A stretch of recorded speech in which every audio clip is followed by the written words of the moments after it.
In doing business, there are ups and downs, especially when you are starting. Sometimes it can really be frustrating, but the most important thing is you never lose the spirit.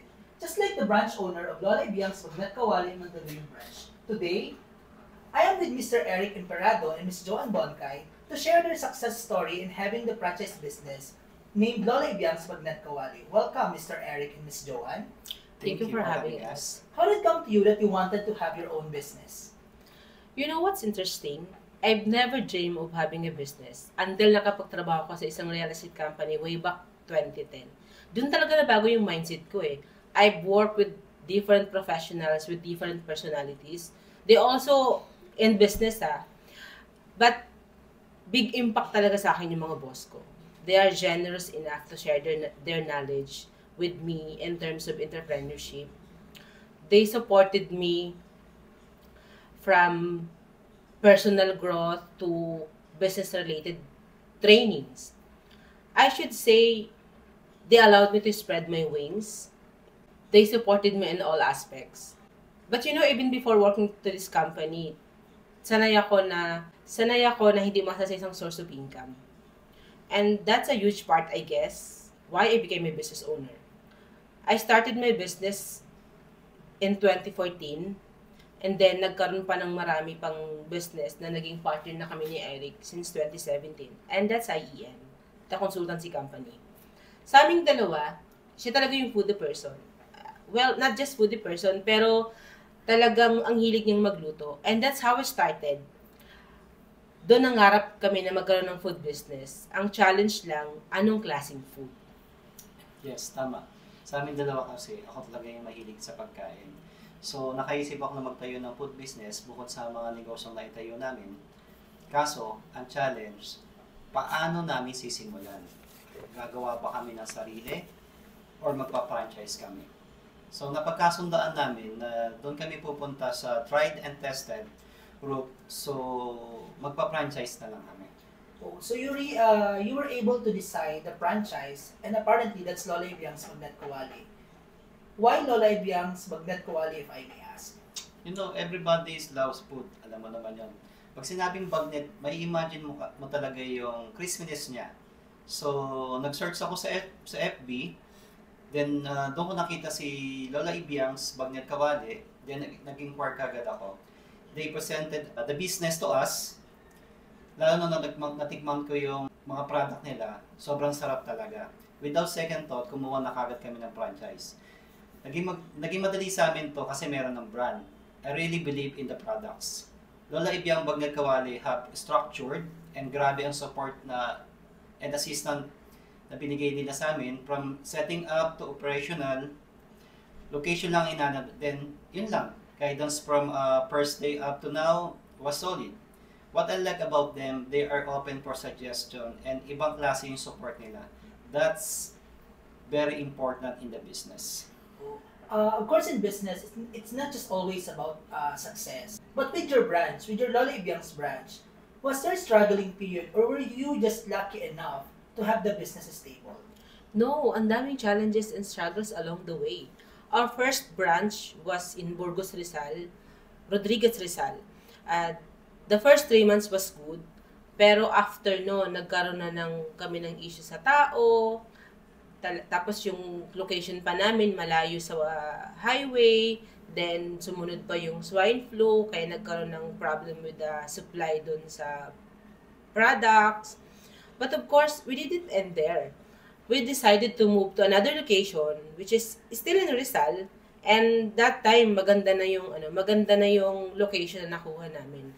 And then medyo sabi nga namin ang saya na namin nun kasi unti-unti nakaka-recover na. I'll be honest, ang sarap naman talaga kasi ng products ng Lola Ibiang's. Talagang babalik-balikan. So, okay na kami dun sa pwesto until pandemic came. Alam naman natin, lahat, walang pinalagtas yung pandemic. Yung challenge nun, nagsara kami during lockdown. And yung struggle niya, nung pag-reopen namin, hindi na bumalik sa dati yung benta. So, yun talaga yung pinaka-naging challenge namin. But, what I love about our franchisor, they also innovate. Nag-offer sila ng other variety of food. Nagkaroon ng chicken, ng tapa, bango, Shanghai, pansit, na talagang nakatulong din talaga sa amin. But kahit na may ganong offer kami, hindi na talaga bumalik sa dati yung benta. So, naisip namin, ilipat na lang ulit siya ulit ng pwesto. And naisip namin with Mandaluyong. Kasi we really believe na sa Mandaluyong, mas papatok siya. And we also live here eh. So, alam namin na mas matututukan namin. And hindi kami nagkamali. Actually, 1 year na, last November 10, yung branch namin dito sa Mandaluyong. And the business is doing great. So, talagang tama yung naging decision namin. And the good thing having a franchise, Lola Ibiang, they really help in figuring out what we can do best when things are not doing good para masustain ang store.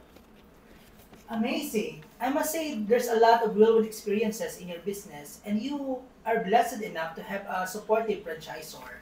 But wait, ano-ano ba yung mga must-try namin dito sa Lola Ibiang? So talaga namang binabalik-balikan ng mga customers nyo?